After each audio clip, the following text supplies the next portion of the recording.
আসসালামু আলাইকুম, welcome to Fatima kitchen. আজকে আপনাদের সাথে শেয়ার করব বিফ মোমো রেসিপিটি আশা করি আপনাদের ভালো লাগবে। যদি ভালো লাগে অবশ্যই ইউটিউব চ্যানেলটিকে সাবস্ক্রাইব করে অবশ্যই আমাদের সাথে থাকবেন। তো চলুন দেখিয়ে দিই।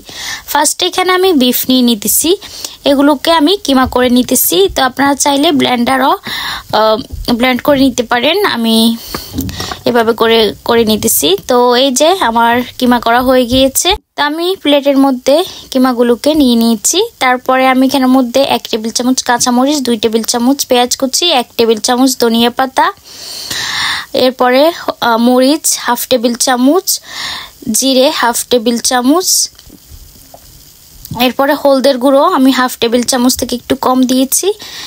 এখানে মাংসের মশলা 1/2 টেবিল চামচ, গরম মশলা 1/2 টেবিল চামচ, এরপরে রসুন 1 টেবিল চামচ, লবণ স্বাদ মতো।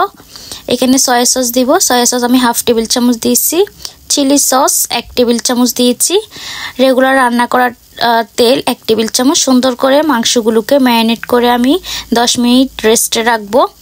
এর মধ্যে আমি ময়দা দিয়ে একটা ডো তৈরি করে নিচ্ছি, যেভাবে রুটি বানান সেভাবে ডোটা তৈরি করে নিতে হবে।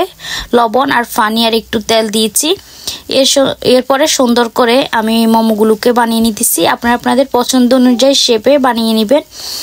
আমি এই যে যেরকম পারি সেরকম আপনাদেরকে দেখানোর চেষ্টা করছি, আশা করি আপনাদের ভালো লাগবে।